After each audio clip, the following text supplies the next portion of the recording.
So guys நான் ஹரிஸ் பேசுகிறேன். நம்ம வந்து இப்போ எங்கே இருக்கோம் அப்படின்னு பார்த்தீங்கன்னு சொன்னால் உடவளவை அப்படிங்கிற இடத்துல கிராண்ட் சஃபாரி ஹோட்டல் அப்படின்ட்டு ஒரு ஹோட்டலில் தான் விசிட் பண்ண வந்திருக்கோம். நேற்று நைட்டு வந்தாச்சு. வந்து சாப்பிட்டு வடிவாக தூங்கி எழுப்பி காலைல இடத்த சும்மா கவர் பண்ணலாம் அப்படின்ட்டு. இந்த இடம் பார்த்தீங்கன்னு சொன்னால் ஃபுல்லாகவே காடலுக்கு இடையில் இருக்கிற மாதிரியான ஒரு செட்டப்பில் இருக்குது. ஒவ்வொரு ரூம்ஸுமே ஒவ்வொரு வெரைட்டியாக இருக்குது. எங்களோட வந்து எல்லாருமே இப்போ பிரேக்ஃபாஸ்ட்டுக்கு போயிட்டாங்க. நம்ம வந்து ஃபஸ்ட்டு ரூமை பார்த்துட்டு அப்படியே போகலாம். இந்த இடமே வேறு லெவலில் இருக்குது. அவுட் சைட் ஃபுல்லாமே அப்படியே ஃபாரஸ்ட்டுக்கு இடையில் இருக்கிற மாதிரியே இருக்குது. இந்த ஹோட்டல் வந்து பார்த்திங்கன்னு சொன்னால் காட்டுக்கு ஒரு செம்மையான ஒரு காடுகளுக்கு இடையில் தான் இருக்குது. ஆனால் அந்த செட்டப்பை அப்படியே மெயின்டைன் பண்ணுற மாதிரியே அதுக்கு இடையில் இன்ஃப்ராஸ்ட்ரக்சர் எல்லாமே பில்ட் பண்ணியிருக்காங்க. செம்மையாகவே இருக்குது. ஸோ இதில் நம்ம அப்படியே பார்த்தோம்னு சொன்னால் நம்மளோட ரூம் இதுதான். இதுலேயே ஒரு 3 ரூம் செட்டப் இருக்குது. நம்ம வந்து இப்போ நம்மளோட ரூம் என்ன மாதிரி இருக்குது அப்படின்னு பார்க்கலாம். வந்துட்டு ரூமை சுற்றி பார்க்கலாம். இந்த ரூம் வேறு லெவலில் பிடிச்சிருக்கு கைஸ். இதில் லொக்கேஷன்லாம் இதில் பின் பண்ணியிருக்காங்க. இங்கே இருக்கும் நம்ம என்ன மாதிரின்ட்டு. ரூமுக்குள்ளே வந்தோம்னு சொன்னால் இந்த மாதிரி செட்டப்பில் நம்ம யூஸ் பண்ணிட்டு இருக்கிறதால கொஞ்சம் அப்படி இப்படின்னு இருக்கும். அதனால நம்ம அப்படியே டிவி பார்த்துட்டு சோஃபாவில் இருக்கிற மாதிரியான ஒரு செட்டப் இருக்குது. இதை பார்த்துட்டு அப்படியே நம்ம பெட்ரூமுக்கு போகலாம். பெட்ரூம் அப்படியே ஒரு குகை செட்டப்பில் வர மாதிரி தான் இருக்குது. பார்த்தீங்கன்னு சொன்னால் இதில் விண்டோ இருக்குது. ரொம்பவுமே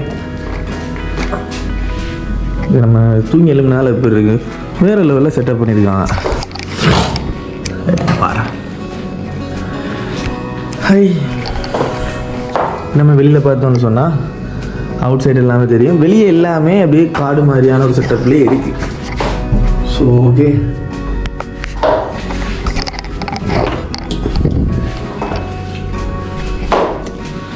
இந்த இடத்தோட ஸ்ட்ரக்சர் அப்படியே ஒரு குகைக்குள்ளே பெட்ரூம் இருந்தால் எப்படி இருக்கும் அப்படின்ற மாதிரி தான் பண்ணியிருக்காங்க.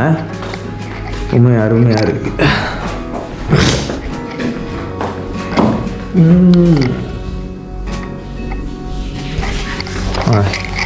அப்படியே வந்தோம்னா இந்த ரூம் இதில் டிவி இதெல்லாம் இருக்குது. யூஸ்வலான காஃபி பேக்ஸ் எல்லாமே இருந்துச்சு. நம்ம நேற்று நைட்டே போட்டு குடித்தாச்சு. அப்புறம் அப்படியே வெளியே போய் பார்த்தோம்னு சொன்னால் வெளியில் ஒரு பால்கனி செட்டப் இருக்குது.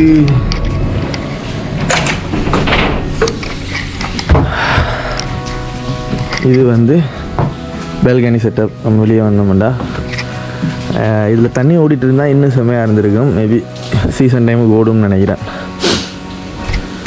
சுற்றி வளைச்சி அப்படியே மெயின்டைன் பண்ணியிருக்காங்க. இது நம்மளோட வாஷ்ரூம். உள்ளால் வந்தோம்னா வாஷ்ரூம் இருக்குது. வாஷ்ரூம் அப்புறம் காட்டுறேன். பார்த்தீங்கன்னா அப்படியே அந்த தொங்கல் வரைக்குமே ரூம் செட்டப் தான் இருக்குது. நேற்று லேட்டாக தான் வந்ததால் நமக்கு நைட் எதுவுமே கவர் பண்ண கிடைக்கல.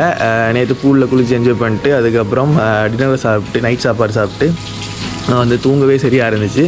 அதனால தான் எதுவுமே கவர் பண்ண கிடைக்கல. நேற்று நைட் சாப்பாடுமே ரொம்ப நல்லா இருந்துச்சு.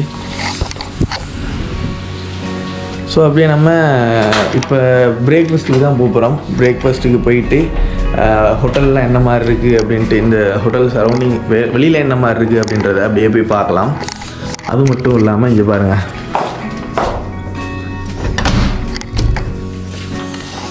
நம்ம ரூமுக்குள்ளேயே இப்படி ஒரு சன்செட் செட்டப் செஞ்சுருக்கான்.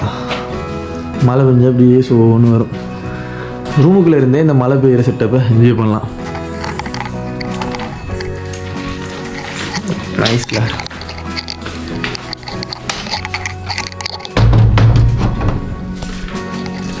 ஸோ இந்த மாதிரியான செட்டப்பில் தான் நம்ம ரூம் இருக்குது. ஸோ வாஷ்ரூம் இந்த மாதிரி செட்டப்பில் தான் இருக்குது. ஷவரை மேலே செட் பண்ணியிருக்காங்க.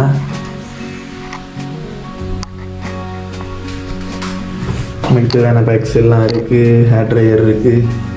டவலம் தேவைக்கு ஏற்ற மாதிரி இருக்குது. அதுவும் இல்லாமல் இந்த பொட்டில் எல்லாம் வச்சுருக்காங்க. இப்போ பாடி வாஷ் அதெல்லாம் ஒரு பொட்டில் செட் பண்ணி வச்சுருக்காங்க. கண்டிஷ்னர், பாடி லோஷன் அப்படின்ட்டு. ஓகே, ஸோ நம்ம அப்படியே வெளியில் போயிட்டு வெளி சரௌண்டிங் சும்மா லைட்டாக என்ன மாதிரி இருக்குன்னு கவர் பண்ணிட்டு பார்க்க போகிற இடத்துக்கு போகலாம். ஓகே,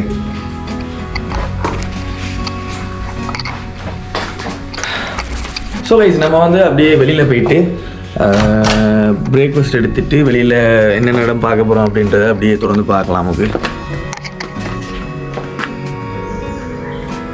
வந்து இந்த ஹோட்டலோட பவுண்ட்ரி முடியுது. அங்கெல்லாம் பார்த்தீங்கன்னு சொன்னால் ஃபுல் அண்ட் ஃபுல்லாகவே காடாக தான் இருக்கும். எல்லாமே ஒவ்வொரு வெரைட்டியான ரூம் செட்டப்புகள் இருக்குது.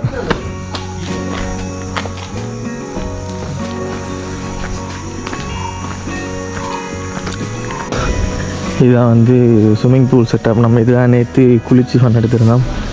நேற்று நைட் அப்படின்றதால டயர்லேயும் வந்ததால் கவர் பண்ண கிடைக்கல.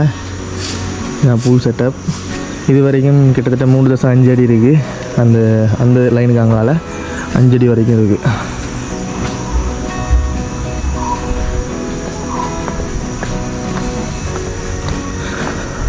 இந்த பில்டிங் ஸ்ட்ரக்சரே வேறு லெவலில் இருக்குது கைஸ். யூஸ்வலாக பார்த்தீங்கன்னு சொன்னால் வரும்போது ஃபுல்லாக கவர் பண்ணிட்டு வருவாங்க. இப்போ நம்ம போகும்போது எல்லாமே காட்டிட்டு போயிட்டுருக்கோம்.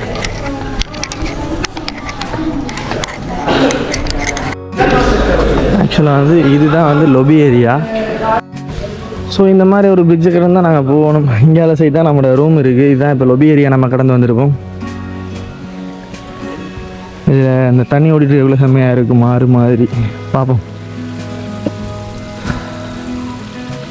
இப்போ நம்ம போகிறது வந்து புஃபே ஏரியா. நம்ம நேற்று சாப்பிட்டது காலைல சாப்பிட்டது எல்லாமே இந்த ஏரியாவில் தான். புஃபே எதுவும் நாம் பெருசாக காட்டி வைக்கல. இந்த ஏரியாவை கடந்து தான் நம்ம போகிற மாதிரி இருக்கும் நம்ம ரூம் சைடுக்கு.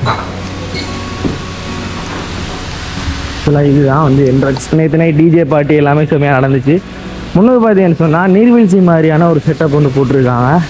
சுறுசுறுன்னு தண்ணி ஓடிட்டே இருக்க மாதிரி. ஸோ நம்ம இப்போ ஹோட்டல்லேருந்து வெளிக்கிட்டு அடுத்த பிளானுக்கு போயிட்டுருக்கோம். ஸோ அங்கே போயிட்டு என்னென்ன இடங்கள் கவர் பண்ணி காட்ட முடியுன்றதை பார்க்கலாம்.